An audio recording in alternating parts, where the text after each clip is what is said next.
Let's start out by just asking if you have any questions about the text, the video, life in general, anything you might want to talk about more. You're lucky that we're not answering you that life in general part. I was going to say, you're the most put together people ever. All right. If questions arise as we go along, feel free to ask. The second thing is, I think it's toasty in here. I opened the window. If that's not going to work, we can always close them and turn on the air conditioner. Who would have thought we'd need an air conditioner a month ago? Okay, let's start out just reading this chapter together. We've always had so much ground to cover that I haven't taken the time to do that. And I think this is great to hear as just one connected story. So we're in Genesis chapter 13.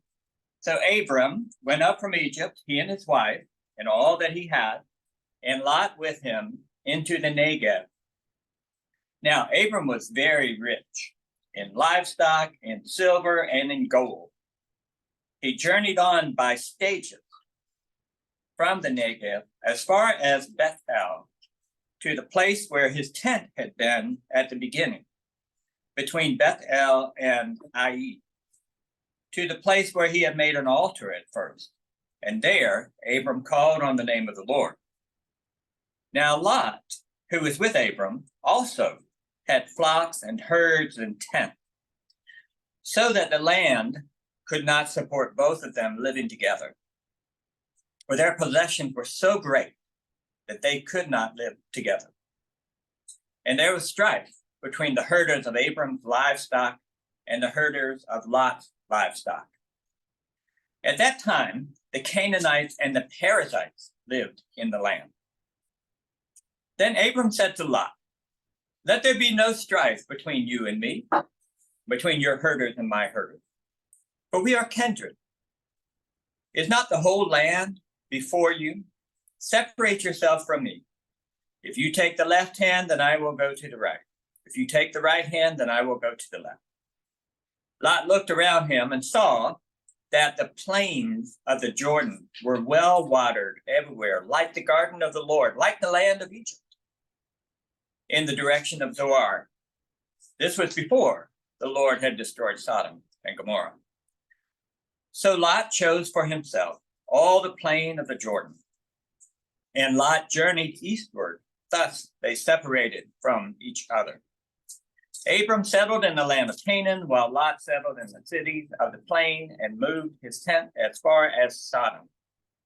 Now, the people of Sodom were wicked, great sinners against the Lord. The Lord said to Abram, after Lot had separated from him, "Raise your eyes now and look to the place where you are, northward and southward, eastward and westward. For all the land that you see, I will give you and to your offspring forever. And I will make your offspring like the dust of the earth, so that if one can count the dust of the earth, your offspring also can be counted. Rise up, walk through the length and the breadth of the land, for I will give it to you." So Abram moved his tent and came and settled by the oaks of Mamre, which are at Hebron, and there he built an altar to the Lord. All right, that ends the reading. Long chapter. Hi there. Hi, Mom's tonight. Okay. Make sure she gets a handout on that little thing right there. Okay, any questions again before we get started? And we'll kind of walk through this bit by bit here. Let me ask you something generally. Until we started this study, have you ever noticed how often Abram moves? I mean, that's just really striking me that even in this, after God said, "Look around," then the next phrase is, "Rise up and walk the length and breadth." So Abram moved. And every story he's going from, he really is a wandering Aramean, isn't he? Okay. So after they've spent time in Egypt, they're backtracking their steps, right? And they end up in the Negev. I mentioned in the video how I had run across an article by an archaeologist arguing that the surface in Negev is the oldest surface on Earth. I never quite know how to think about observations like that. Years ago, when my son Luke was in elementary school, his fourth grade class went to the Keene Conservation Center, and this is in Iowa. It was in really a kind of distant from where his school was, so it was a day trip, and I went along as a chaperone. And it was a place where there was a lot of history about Native Americans and so forth. And we came to a creek, and the docent on the creek said, the land on that side of the creek is 30,000 years older than the land on this side of the creek. So you had the Nebraska glacier and some other glacier that came and met, and that's what, and I think that was the first time I ever thought grounds have a history, the surface. So for a time, perhaps it was underwater, then frozen, then this and that, and moved, and the grounds as we know them have a history. And so the Negev seems to be that place on the earth that just is probably the oldest crust, as it were. And that's a pretty interesting observation. I don't know if it adds anything to our appreciation of the story, but it might be why the writers find it significant that they keep traversing through the Negev, which is something like a rocky desert area. They go back up through the Negev, so now they're back in Canaan proper. So let's look at your maps for a moment on the back of the handout. And for those of you just joining us, hi, good to have you along. So go up to where it says Mesopotamia there for a moment. Let's start there.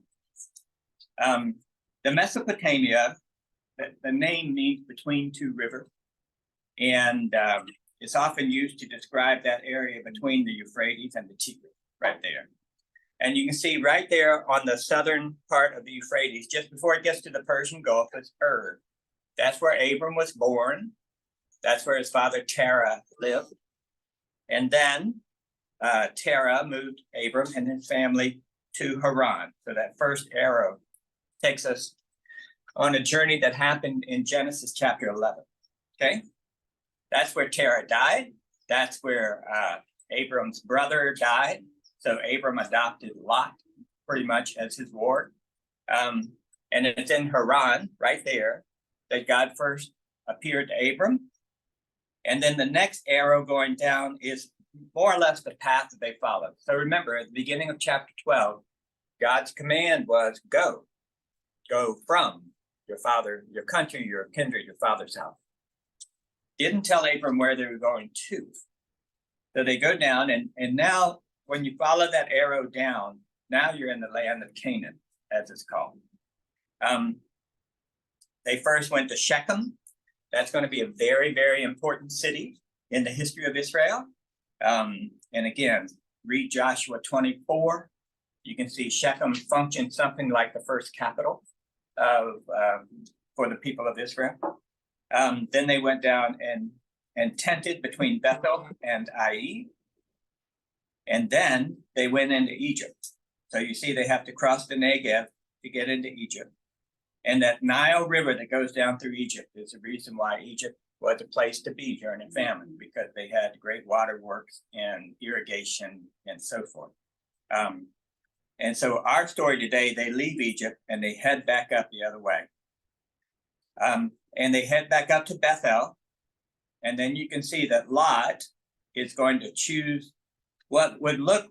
So if you look at that arrow that goes from Egypt up to Bethel, Lot would basically go southwest of there, southeast of there, down to Sodom.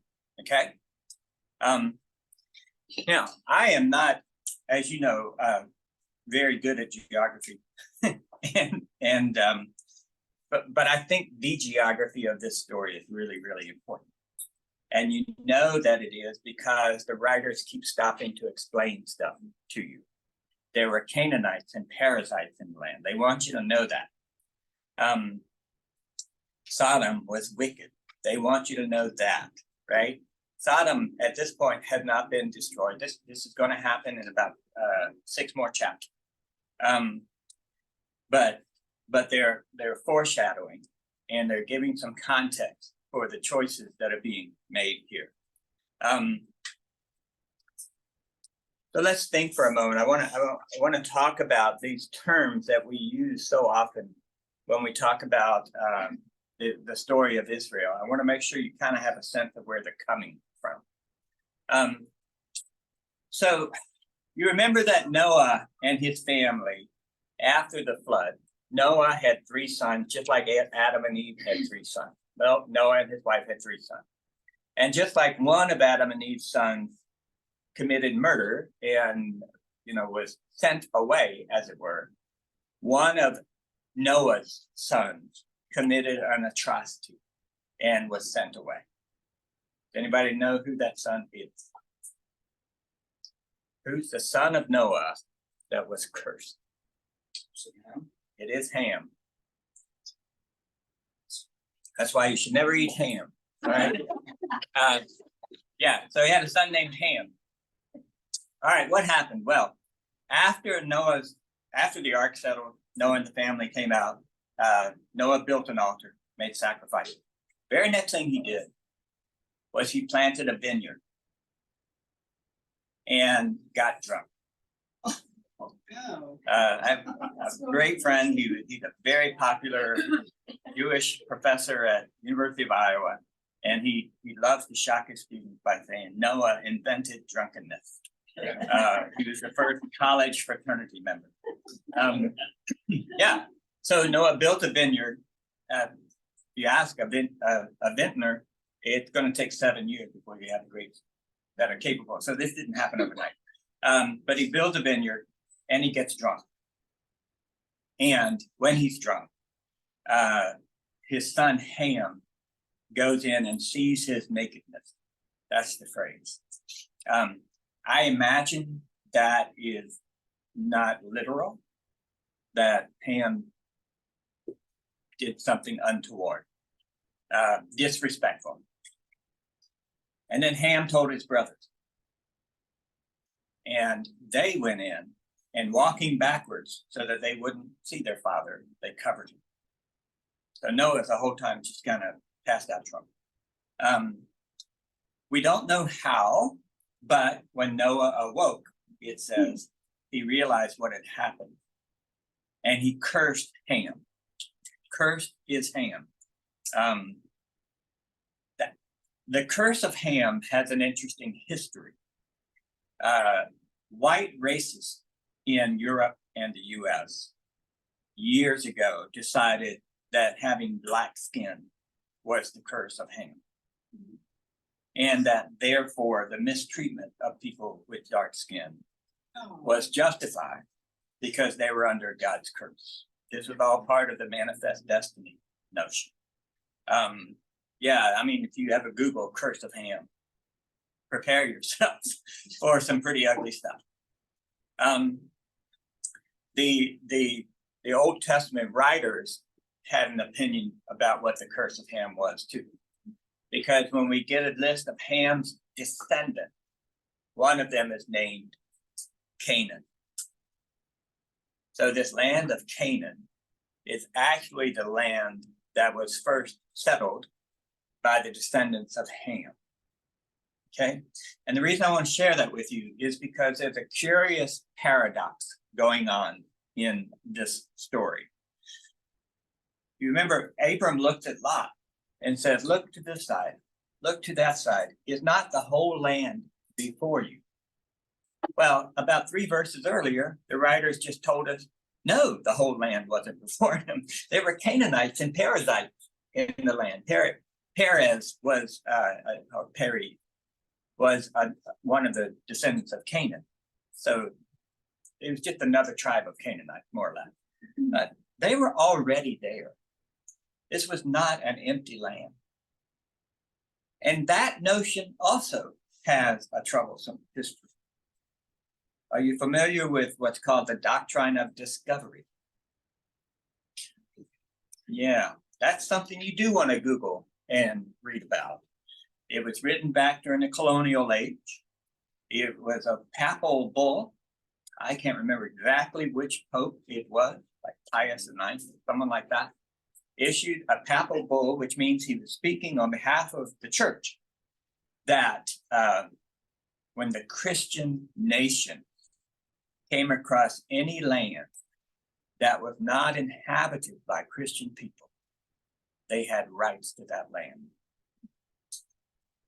That was the doctrine that allowed the Portuguese and the Spanish missionaries to go to other land, and along with them, the colonists that went to possess that land, extract everything there, all the stuff in that land, gold, silver, the animals, the fruits, whatever was there. It entitled them to take what was there on behalf of the Christian nation and to suppress anyone who tried to resist. That was called the doctrine of discovery. And honestly, this may be very offensive to someone who's Jewish. So I want to put it out there that I'm speaking as a literary matter. It comes across in this chapter a very analogous thing that Abram says to Lot, oh, we can have whatever of this land we want. You go that way, that'll be your land. I'll go this way, this will be my land. When in fact, we had just heard that the land had Canaanites and Perizzites. It was settled land. Maybe not every square inch of it. I mean, I don't know, exactly what the layout looked like. But I find that kind of troubling that on the one hand, the writers have told us twice in chapters 12 and 13 that there were Canaanites there in the land. And yet, here's Abram saying to Lot, is not the whole land before you? So you see the connection I'm making between that and the doctrine of discovery. There seems to be somewhat of an analogous idea. So these are Jewish communities, inspired by all means, but they're writing a legitimation history of their promised land and recognizing there were other people there first, yet insisting that God gave it to them. That makes sense? All right, and that's somewhat troubling. It's somewhat troubling. I mean, if you're an ancient Perizzite, it's very troubling. The other analogy to that, of course, is Palestinians who were living in the area that's now Israel before 1948. And, are saying this is our homeland. And so you have throughout history that, and those are not the only few examples of this happening. This has been historic phenomenon that happens over and over again, where the settled peoples are not accounted for, and the settlers come in and make claims. Certainly, you can tell the story of Native Americans through that lens, right? The doctrine of discovery had its kind of secularized version when people came to the U.S. as well.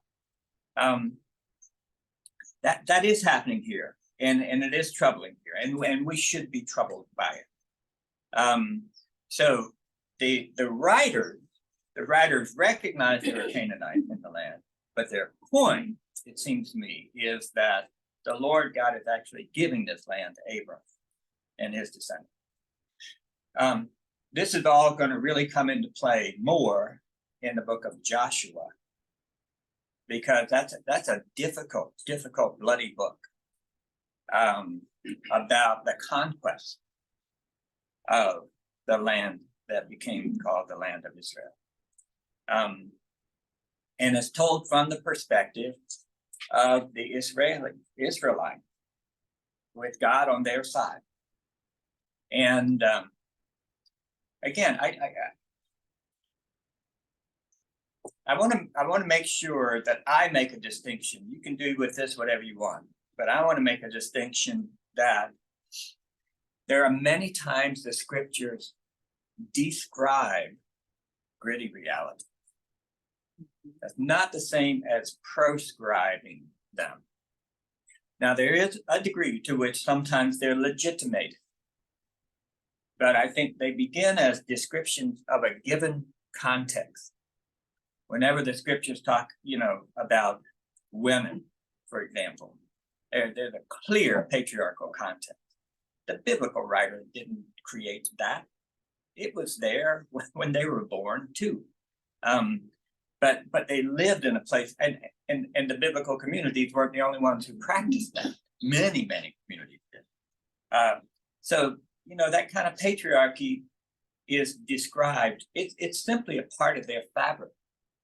I think if you had asked them, that sounds really patriarchal, don't you think? They might have said, what? That's just how life is, right? I'm not excusing them. I'm just saying they're representing the world the way it is. When it comes to patriarchy, when it comes to war happens. These folks grew up constantly striving to secure their lives. And there's a little difference in saying that the scriptures realistically portray a world in which war happens and saying the scriptures legitimate war itself. What they're trying to do is within a context when war happens to make a valid point that these people deserve the right to exist. You see what I mean? You see that difference? It's very, very hard. It's a very hard thing. Yes. Just a quick point, I think it's attributed to Ben Franklin, who said the winners get to write the history. And Yeah. that's what this is all about. Right. Yeah. That was. In fact, that was a really important argument by George Orwell in 1984. Yes.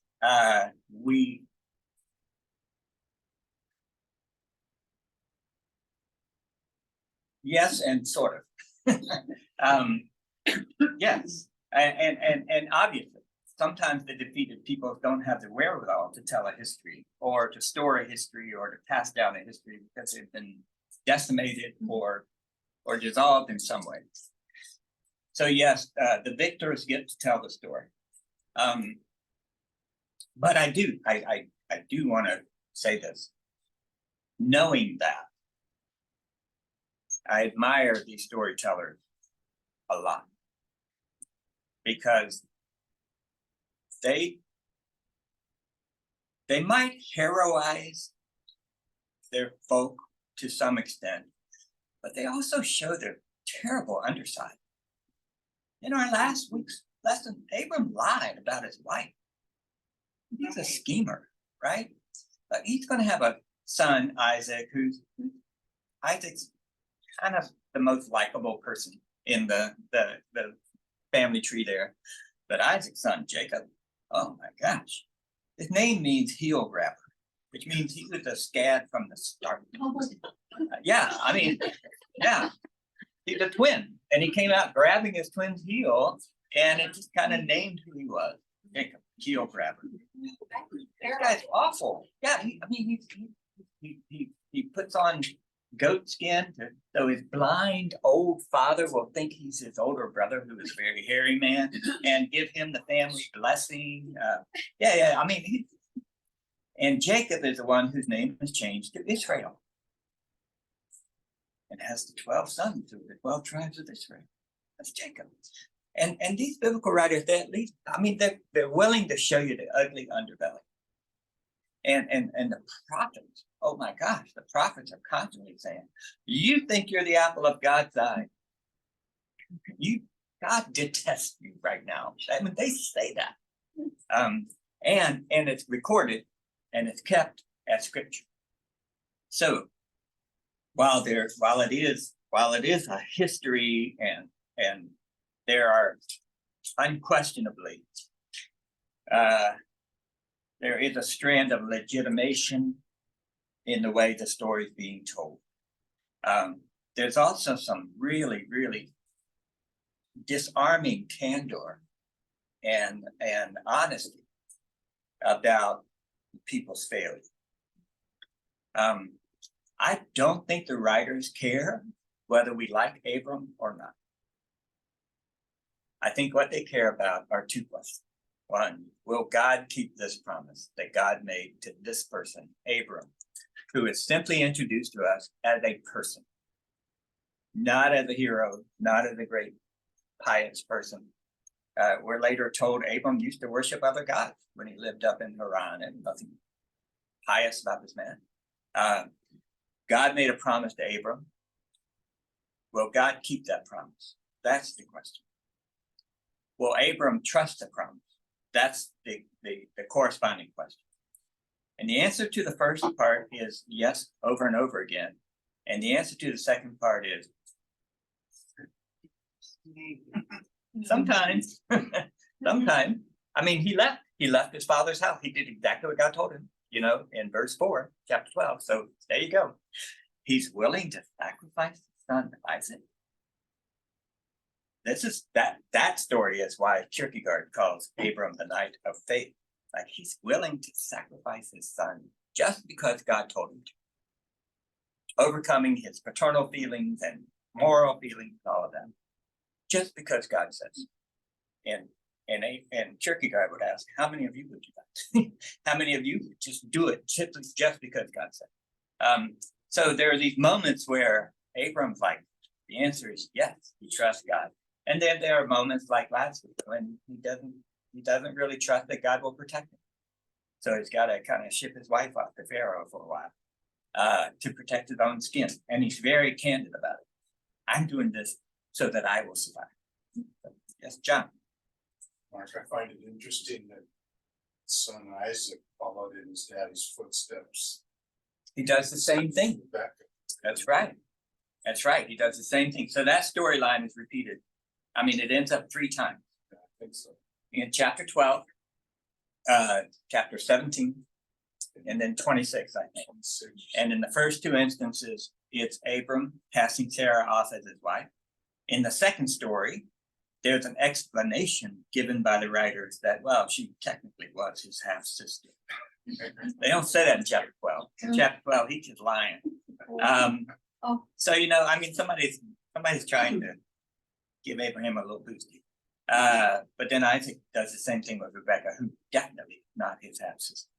And in each case, the Lord prevents the worst disaster from happening, and Abraham, Isaac, they come out on top. It's just kind of odd. But you're right, the apple did not fall far from the tree. Okay, so when Ham looked at Noah, here were the words that Noah said. Okay, this is back in chapter 9. He says, "Cursed be Canaan." Canaan. He didn't say cursed be Ham, he said cursed be Canaan. I mean, first he said cursed be Ham, but then he gets to this part. Canaan's Ham's son. Cursed be Canaan. Lowest of slaves shall he be to his brothers. And he also said, blessed by the Lord my God be Shem. Let Canaan be his slave. So Shem was one of his other sons. Ham, Shem, and Japheth were the 3 sons of Noah. And then he said, may God make space for Japheth, and let him live in tents, in the tents of Shem, and let Canaan be his slave.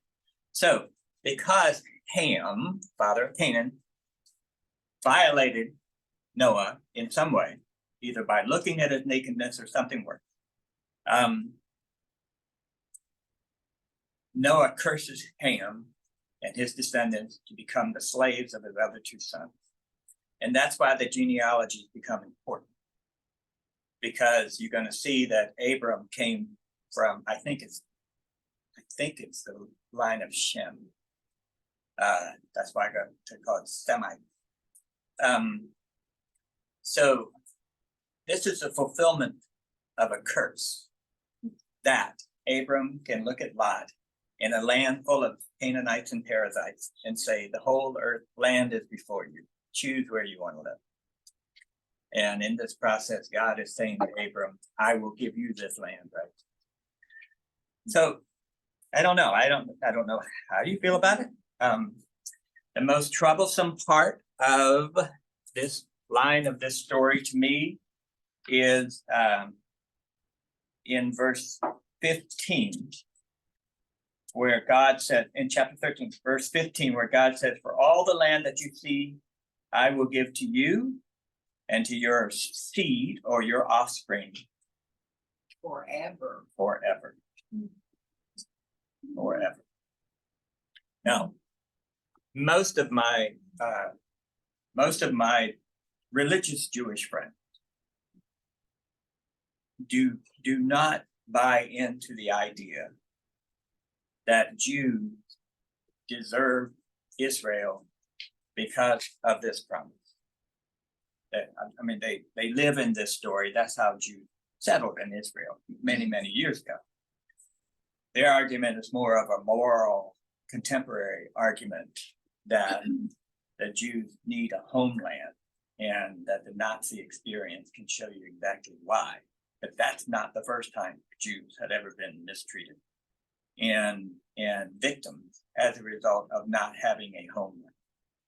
So their argument is more moral and grounded in a people, to be a people and to keep their distinctive identity, need a homeland, as opposed to saying, well, God said we get to live here. There are some ultra-Orthodox Jews. This is precisely their argument. They are entitled to it. So like, it's really a sticky mess. But before we get too critical of Jews over this is precisely the kind of argument that's behind manifest destiny that happened when we decimated Native American tribes. And to do that, first you have to dehumanize them. You have to dehumanize them. People for many years were convinced that Black children didn't suffer like white children. Just for some reason, they just had been raised with thicker hides, I guess, and they could bear it. People for many years felt like the suffering of Native Americans was not equal to the suffering of white people. And, part of the dehumanizing here is when you see that there were Canaanites in the land, and Abram says, the whole land is before you. And we're going to hear how bad Sodom is. And that's setting us up for why Sodom gets it later. Kind of legitimizing that. It's interesting that between this chapter and chapter 19, where Sodom is destroyed, and between this and that chapter, Sodom is just another country. Not even a country. It's like these small fiefdoms they have. And so let me tell you this story. Am I rambling too much? I'm just trying to give you some kind of, okay, sorry. So in the next chapter, I think it is, I mentioned this in the video. I think there's the army of 5 kings and 4 kings. Yeah, it's just hard to keep the score. But when you see king, don't think King Arthur. Don't even think King Charles. It's just more like a little local fiefdom, more or less. But these folks were the kings, and so there was a standoff between a group of kings that coalesced against another group of kings.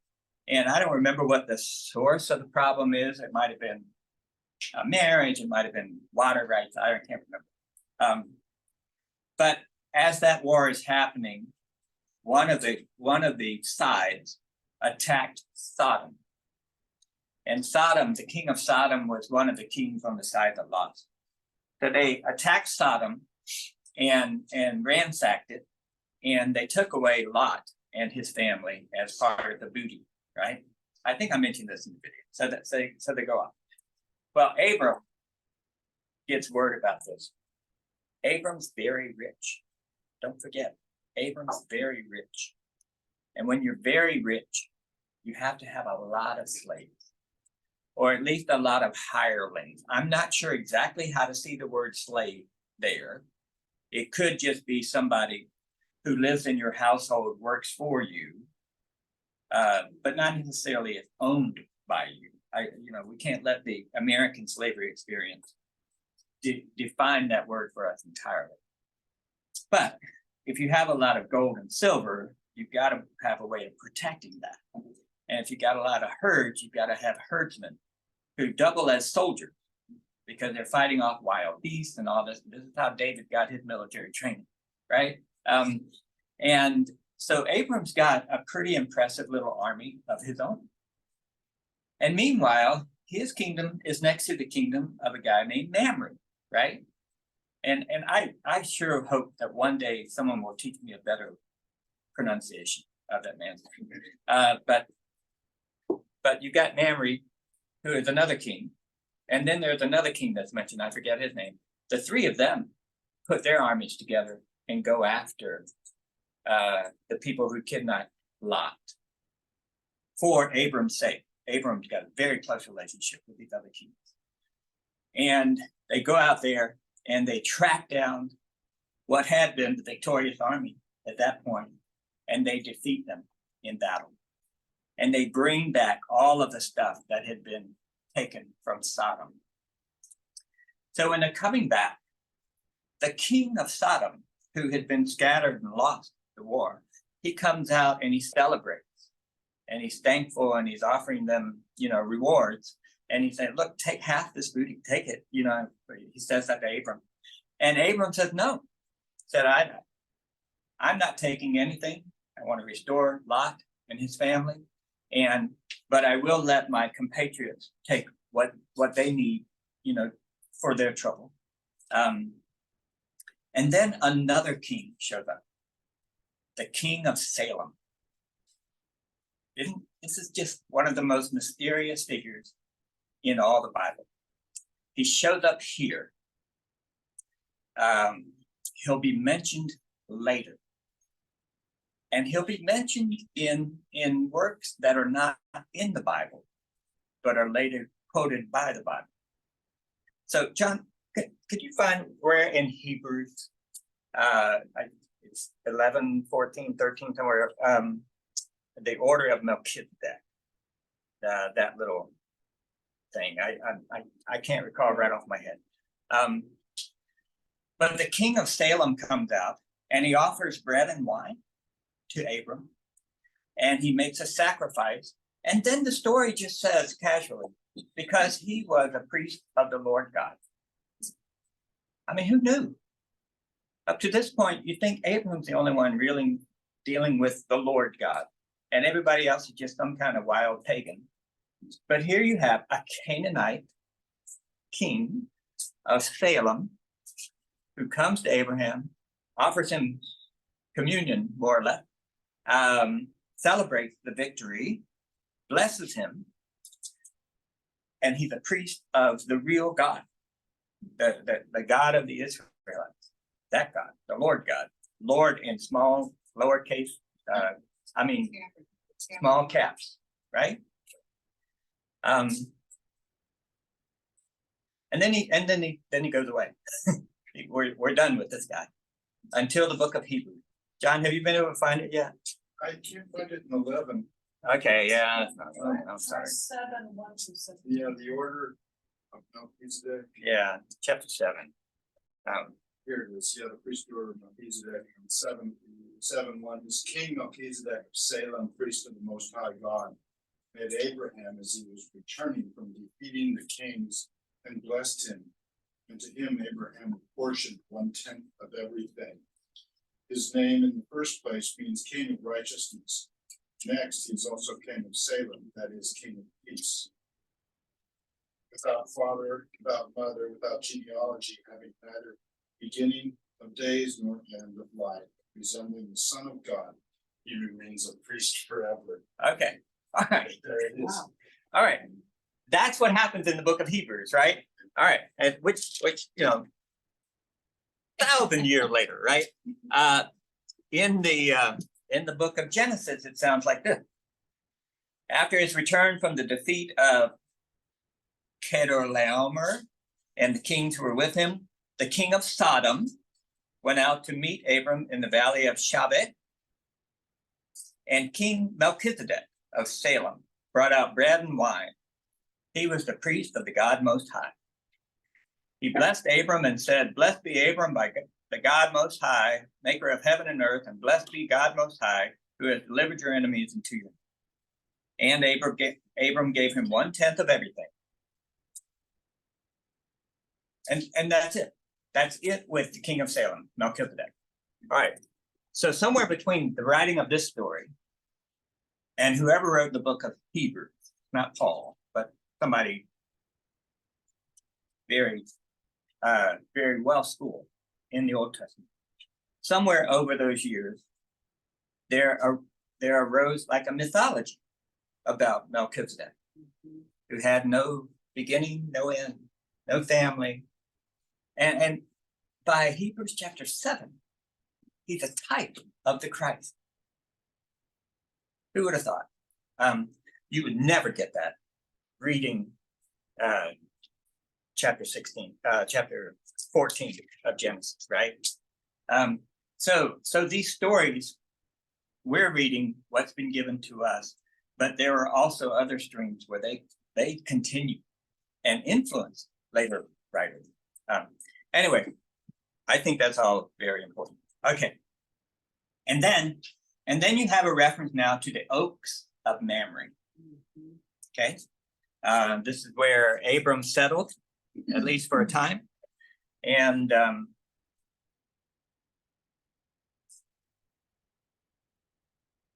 yeah, so Abram moved his tent and came and settled by the Oaks of Mamre, which are at Hebron. And there he built an altar to the Lord.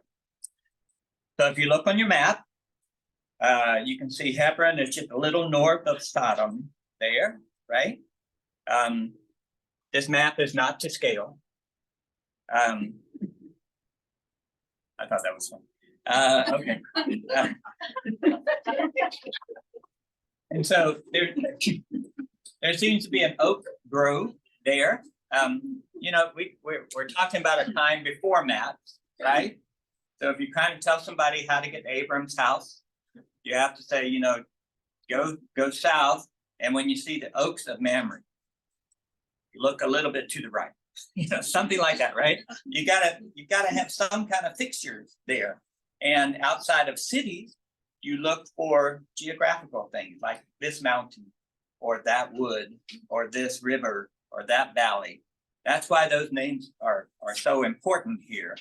This is how you chart your life before maps. And so this is where Abram settled, at least for a while. And again, Mamre was one of the local kings. This becomes a significant identification that the land of Mamre eventually becomes what's called Hebron, and what is still called Hebron today.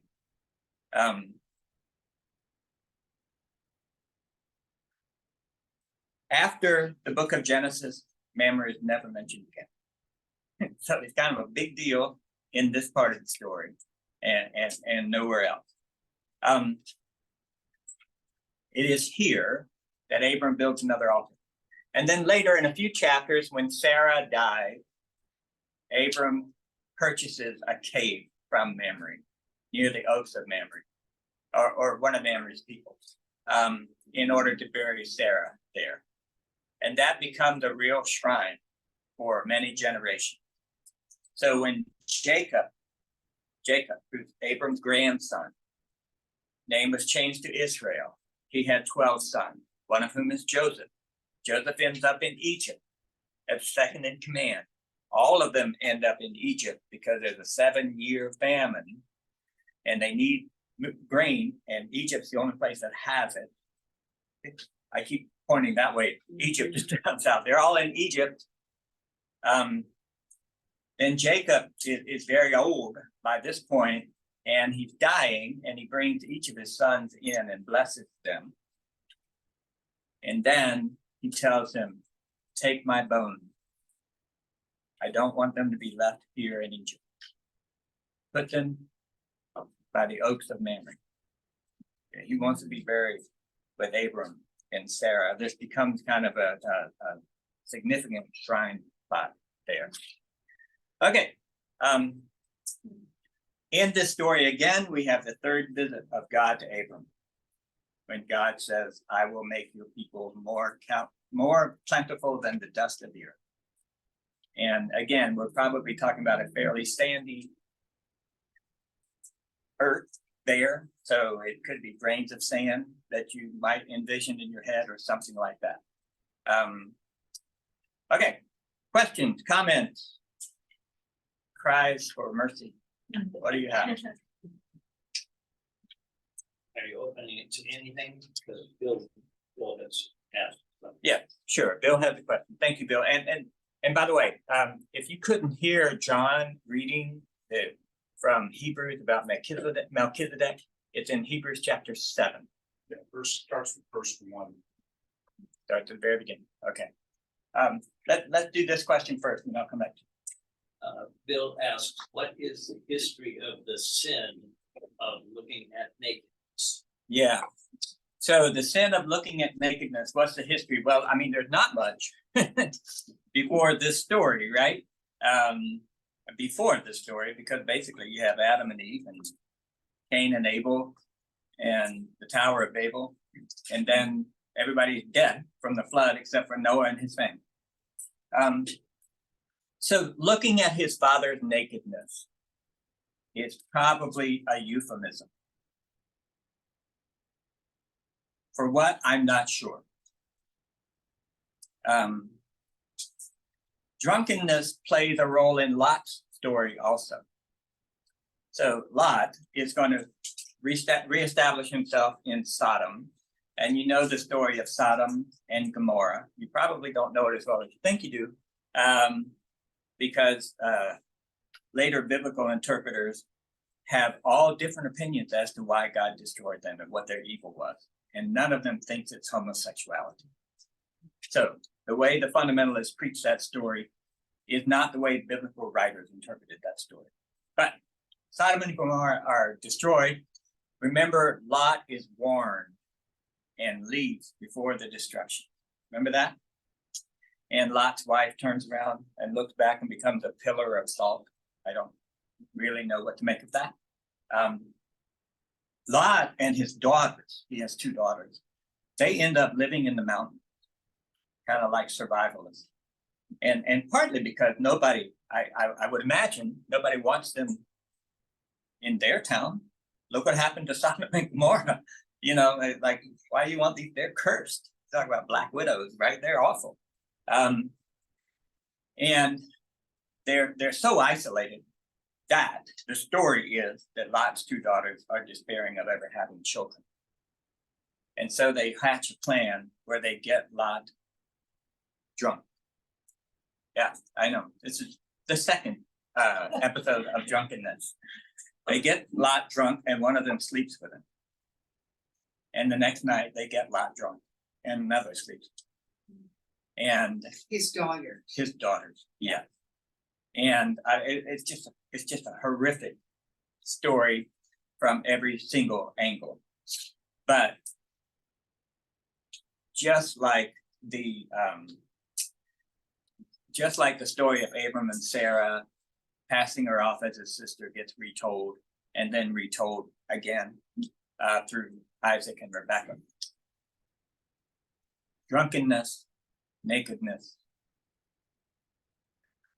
Ham may have done something more than just look at his dad and said, hey, you know, and told his brothers, go look at dad, he's naked. It might have been a lot more than that. Just like we're going to see in a couple of weeks how Sarah, next week, I think, how Sarah gets upset that Ishmael is playing with her son Isaac. And he might not have been playing. We don't know. The Bible uses a lot of euphemisms to kind of gloss over certain things that are considered fairly unspeakable. And so I think it's more than just seeing someone naked. And yet what it is, I don't know. And it's not a phrase that has a whole lot of currency throughout the Old Testament. The story of Lot, however, and the similarities between Noah's drunkenness and Lot's drunkenness might suggest that it was more than just, seeing someone improperly. Drunken behavior? Could be drunken behavior, it could be a rape of some sort. Could be that, yes, ma'am. Wait, I think Richard had his hand up a second. Oh, Yes. under migration stories, could you speak about the problem of wealth? Yeah, so that's how I'm naming this story, and I'll talk more about this on Sunday. So I'm going to give you some, but not all that I have to say about that now. But yeah, so the problem in this chapter, I've gone much afar from this chapter in some of the explanations. The problem in this chapter is Abram has too much money, Lot has too many possessions, Lot has too many possessions for the two of them to peacefully live in one place together. And so what we're probably looking at is a lack of adequate grazing land or adequate watering holes. Those would typically be the two severe needs of cattle and herds. So the reason I call it the problem of wealth is because last week's story was the problem of deprivation. You had a famine. They moved to Egypt so they could survive because there wasn't enough for anybody there. Now they've got too much. And they need to separate in order to sustain what they have. So it's a different kind of problem.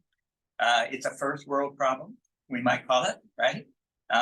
First world problems are still problems, nonetheless. It's a real problem. And it's the kind of problem that actually happens again and again in scripture. We don't get a lot of attention to it, but fighting over a spring, or stopping up a spring, making a dam, digging a well. For us, these are kind of quaint little things, but for them, it's a survival technique. And if you dig a well, then you can't have the neighbors coming and getting all the water out of it because you dug that well for a purpose. And these become battle sites. They become, maybe it's never, probably not full-scale war, but kind of like what we see here, herdsmen from one side and herdsmen from the other, taking their sticks and using them on each other, yelling at one another, stopping the other from being able to get to the grazing land or something like that. So yeah, the problem of wealth. Abram's very rich. We're told that a couple of times. Lot also has a lot of things. And then if we didn't get the message, it repeats it. This is what these writers do. These writers repeat the important part. They said, for the land could not sustain both of them because they were both very wealthy. So that's the problem of wealth. Joanne, you had to. Well, this was back to the explanation of the drunkenness of Lot and Noah. I've always thought that it was just the writer's way of coming up with an explanation of what happened in the end, because they can't explain it, but they know it's disrespectful, so they make that be the bad thing. Yeah, and you might be right, and leaving it vague could say they don't know, or leaving it vague could say that one doesn't speak about this in public, but we all know what happened. Something like that. There are a number of euphemisms in the scripture, and then there are times I'm told something to euphemism and it sounds great, but I'm not sure if it's right. Like when David killed Goliath with a stone, and it says it sunk into his forehead. I don't know if that word means forehead. It might have gone one other spot in the human body that can bring a big man down. And so, but let's say that's true, and you're telling that story. What are you going to say? I mean, you become kind of creepy telling that. So you say hit him in the forehead and everybody's like, yeah, okay, whatever. That's what euphemisms are about. And that's allowing us to tell a story in a tasteful way when distasteful things happen. And it happens. That's what people do. But then we have to get behind the text and kind of guess what exactly it's a reference to. We don't always know. Any other questions or comments? Lot didn't mince his words when the angels came and he offered up those two same daughters to the men outside who were beating up the door. So there's an underside, there's a dark side to Lot That is true. that shows itself. Yeah, yeah. You know, the story of that story is actually repeated elsewhere in a very similar way of men coming to a house where a guest is and demanding to be able to abuse the guest. And in this case, the guest pushes his concubine out the door. And she's killed as a result of that, horribly. It's a retelling. It's the same story, just kind of retold. And it becomes even more horrific after that. So what that tells me, when you see a story like someone passing their wife off as their sister because she's just so beautiful, or, you know, a city displaying its wickedness by, you know, trying to mass rape a guest. When you see stories like that being retold, it kind of tells you that in some ways these are stock stories of either wiliness or evil or something like that. And there's every possibility that these stories are found in other literature from that era trying to make the same point.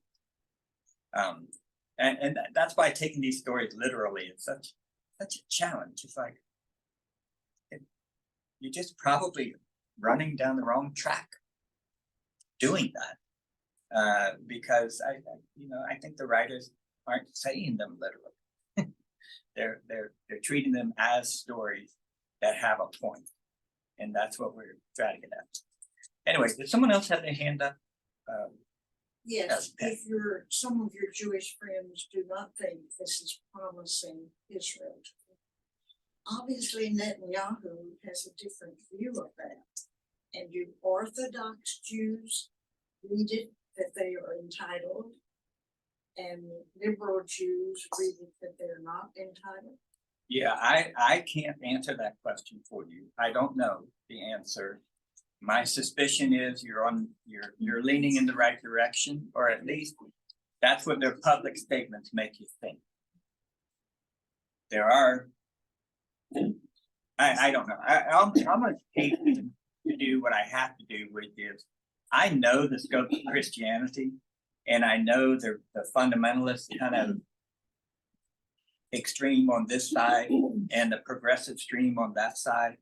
I almost hate to take that same spectrum and apply it to my Jewish friends or to the folks who are Jewish, but it sure looks like they have. Whenever I hear about the Orthodox, especially the settlers in Israel, in Palestine, they sure sound like the Jewish version of Christian fundamentalists. But I have to recognize that's just because I have a limited category of and I don't know all the arguments. So I'm a little hesitant to say with certainty.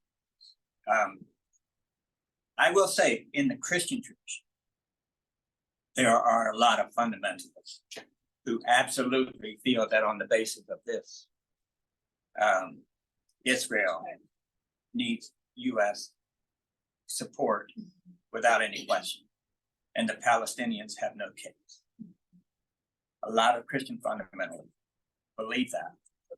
So when you see people taking trips to the Holy Land, I don't call it the Holy Land, but that's just when you see people lining up trips to the Holy Land, you have to be real wary of what the political agenda is there. That's a strong lobby in the US and mostly punctuated by fundamentalism. You have any? Yes, Don't some of those same fundamentalists think that this is somehow related to the end times or like the apocalypse or something? yeah, you know, a lot of that Rise of does Israel. factor into the Yeah. whole kind of end times Yeah, imagination, especially when in 1948, the British mandate was given over to Israel to be established as a nation. We have a lot of funny stories related to that, believe it or not, but I'm not going to tell them. I am going to say this, however, because I have to stop the video in a second. We have just started lining up a trip to Israel and Palestine. Next year, it was in the Wednesday Faith in Action that goes out today. It will be in the Wednesday Faith in Action. I'm sorry, I saw the early version. It will be in the Faith in Action that goes out today. In 2024, September 2024, we're planning a trip to Israel and Palestine as a church. And so we're just now getting the mark your calendar things out there about that. And we'll give you more information as we go along. But that's going to be it for today because we are 4 minutes past our deadline. And thanks everybody for tuning in. So, Ann, you can turn off the recording now.